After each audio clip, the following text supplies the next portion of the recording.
तो जब हम भगवान से मिलन करने जाते हैं तब काम की भावना नहीं आती। उसी प्रकार रास लीला में जब गोपियों को ये आभास हो गया था कि ये साधारण बालक नहीं है, इसमें भगवान का कुछ अंश है, तब जाकर भगवान ने रास लीला कराई थी। दूसरा कारण, चलिए आप ये भी ना माने कि हम ये चीज नहीं मानते, इतना आभास हो गया था कि वो भगवान है।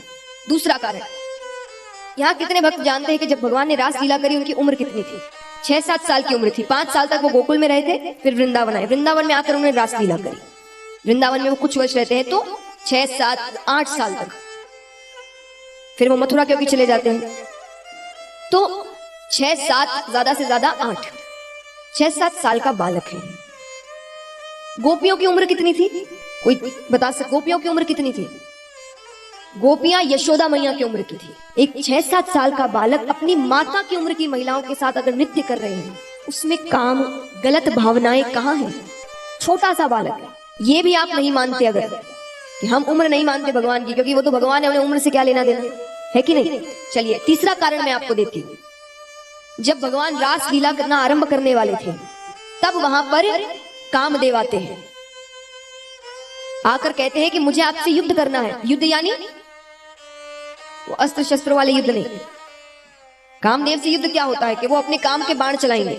अगर आप काम में पड़ गए तो वो जीत गया। तो कामदेव ने कहा कि मुझे आपसे युद्ध करना है। ठाकुर जी ने कहा तुम्हें महादेव जी ने भस्म किया था, तुम भूल गए क्या? कामदेव ने कहा वो तो मेरी गलती थी, मैं गया भी किसके पास जो हर वक्त समाधि में बैठते हैं, हर वक्त भगवान के नाम का उच्चारण करते हैं, मेरी गलती थी वो। तो ठाकुर जी कहते फिर राम अवतार में क्या हुआ था? बोले उस समय आपने मर्यादा पुरुषोत्तम होने का व्रत लेकर रखा था कि एक ही स्त्री के साथ व्यवहार करेंगे, बाकियों को या तो अपनी बहन की दृष्टि से, मां की दृष्टि से, बेटी की दृष्टि से देखेंगे। तो भगवान कहते तो इस जन्म में क्या चाहते? बोले यहां पर आपने ऐसे कोई मर्यादा में रहने का व्रत नहीं लेकर रखा और रोजाना सुंदर सुंदर गोपियों के साथ आपका व्यवहार रहता है। सुंदर सुंदर क्यों कहा?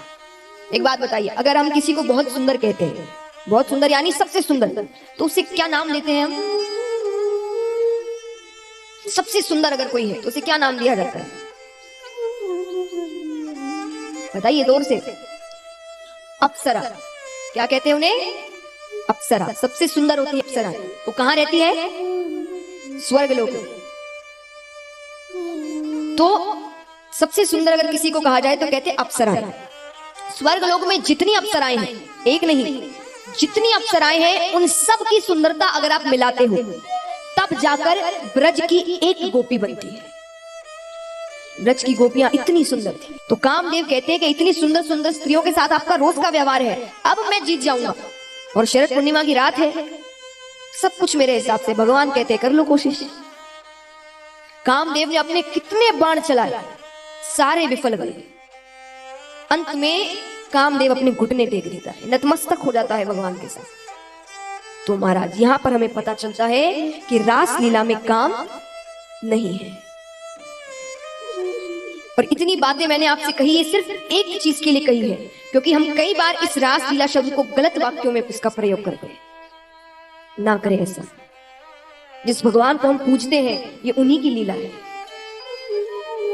उनकी लीलाओं के बारे में जानिए, समझिए, तब जाकर उसका कहीं प्रयोग करिए।